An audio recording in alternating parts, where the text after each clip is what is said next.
What is good, everybody? Man, it's your boy Jay in the building. We're back again with another video. So this video, we are going to be doing a preview of the 2022 season of Alabama State. But before we do that, we're going to do ourselves a recap of their 2021 season. And moving forward, probably once, maybe even twice a week, I'll do a video of each and every team from the SWAC and MEAC. This is all random. I don't have nothing in order. It's just all random selections. So we're just Alabama State is really just the first team that we're doing. So Alabama State, their 2021 season, they finished 5-6, finished 3-5 in the conference. They barely squeaked. Now, at the start of their season, scared me because they barely beat Miles College.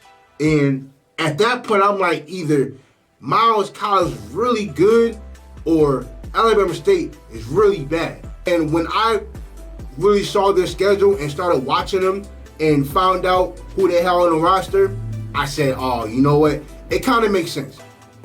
Especially offensively. Like, they were all young.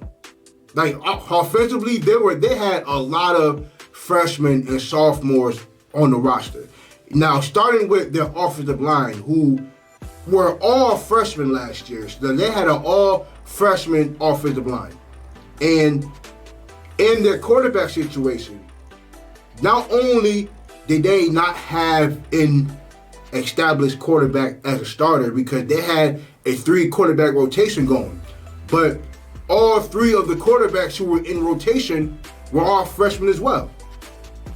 So that's kind of not a good way to establish a good offense off the rip. Especially when you have Ezra Gray in the backfield who's preparing for the NFL draft, I assume.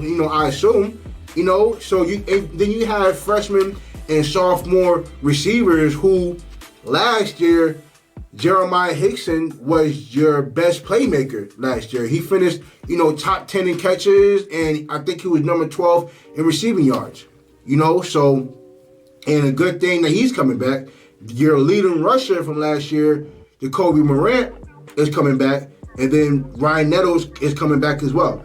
I think it's a good thing that they have a lot of these guys coming back because now that they went through the struggles of last year, because remember, like, they ranked at the bottom half of everything, offensively. The good thing with this year coming up, everybody is coming back, so everybody is going to have that chemistry together, and they're going to know what to expect this upcoming season. Now that everybody is a year older, Jeremiah Hickson is coming back along with the other weapons that you have, and judging by the guys that they picked up, I assume this team to be, a well-balanced team, a little bit more on the running side, because you don't have this many tight ends on your roster if you're not gonna establish the run, and I assume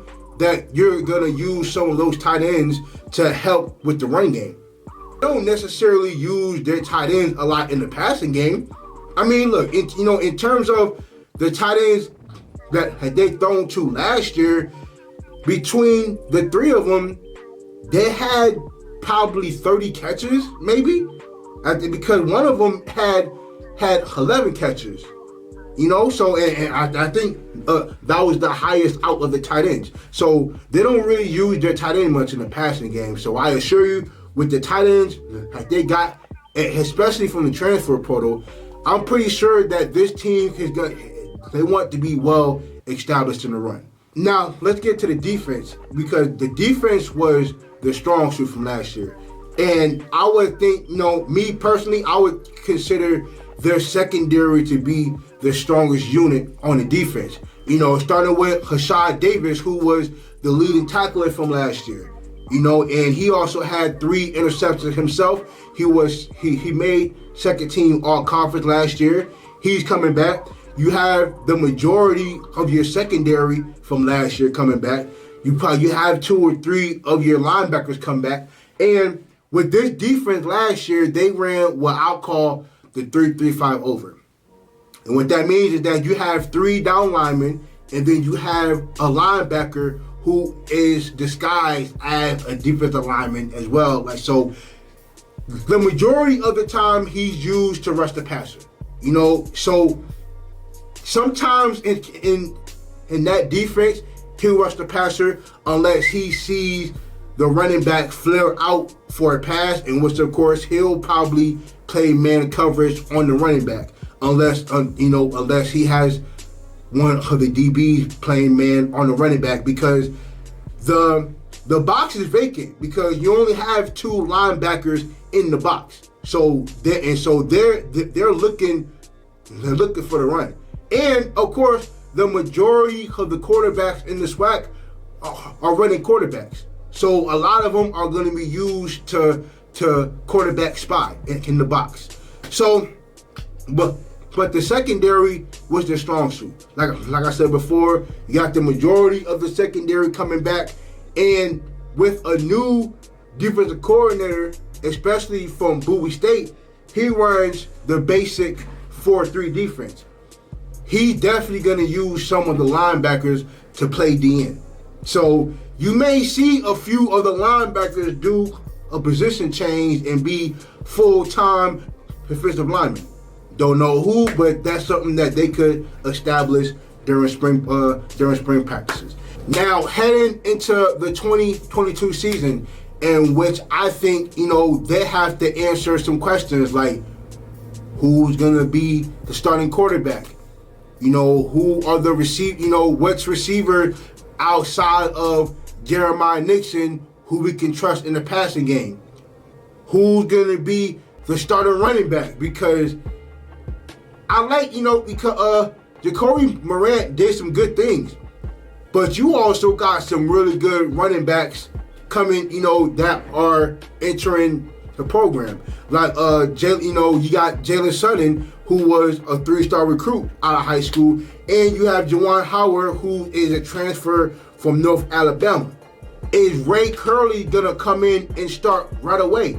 Ray Curley is the transfer from Arkansas, in which was listed as their best recruit. They picked up some good talent.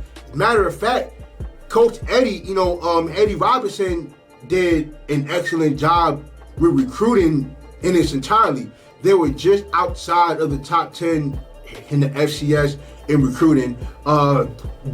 Just to name a few guys, they picked up DeAntoine Brown is a guy that we reacted to. He's a 6'5" receiver, and he also played cornerback, which was amazing at 6'5". It was crazy.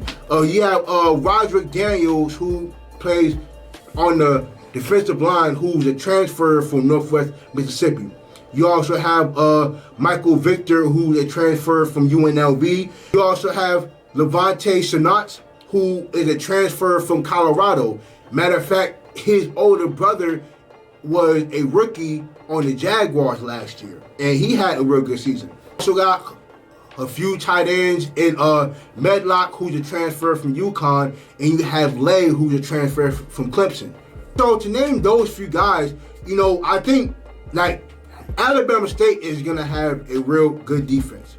I think, with the majority of the starters on defense coming back, and I don't think it's not gonna be too much. I don't think it's gonna be too hard for Alabama State to establish where they're gonna be defensively. My biggest question is gonna be what they're gonna do on the offensive side and what their identity is gonna be. Now that Israel Gray is gone, you're gonna have to establish who the running back is gonna be, unless you are trying to have a 2, maybe even 3-head monster in the backfield. You also got to worry about who the quarterback, who do you want your starting quarterback to be, and are you willing to stick with him for the entirety of the season? And is Ray Curley gonna come in and start right away? On the offensive line. So the offensive line is, if they stick together, because you got to think, chemistry on the offensive line is more important than anything that you can have on the team, period. Because that's the foundation of the team. Not just the offense, but the team in general. So with that offensive line last year, like I said, they were all freshmen. So they're just getting their feet wet in college football, period. You know, so, but with them all having a year of not just playing college football, but them playing on the same team together, they know the playbook now, so they're going to get well acquainted with each other. And judging by their schedule, they definitely have a few winnable games. I can see them winning 6, maybe even 7 games, but we'll get to that on a later date. I will say this though.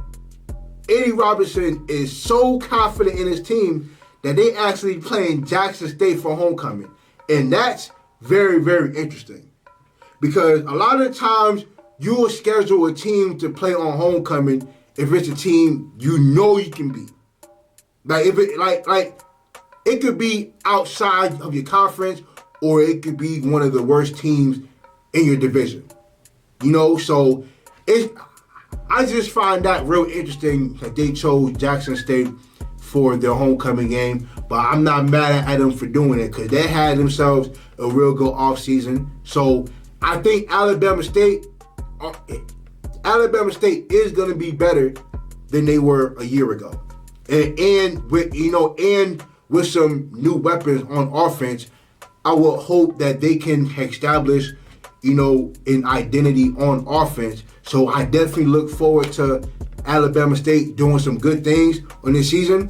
And, we're definitely going to see what happens. But I do believe that Alabama State is going to be a real good team, especially on the defensive side. I think, they have a few things. I think they have some things to work on offensively and defensively. I mean, look, everybody has things they need to work on. But I think their strong suit is going to be in the secondary. So I wonder what the new defensive coordinator is going to establish with the pieces that he has on the roster. But it's going to be real interesting to see. So I'm going to look forward to it, and I hope Alabama State does very well. So, but they play in a real strong East Division.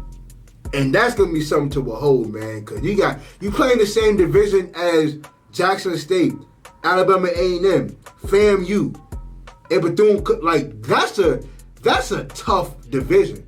So Alabama State they could be a sleeper team. I could see 1 or 2 upsets happening with Alabama State. So that's going to be something to look forward to. So I can't wait to see. I'm going to demand that and have accountability from them. But most importantly, I'm going to also have accountability from the Hornet Nation. We all want the same thing, but now we all have to move in the same direction. I can't help us win the championship without you helping me. So when I come to you as individuals, as a business, as the administration, as the lunchroom lady, as the custodian, whoever you are on this campus, or if you're not on this campus, if you can hear my voice and you part of the Hornet Nation, you part of the swarm as one. And so my goal, without a doubt, is to win the 2022 SWAC championship game.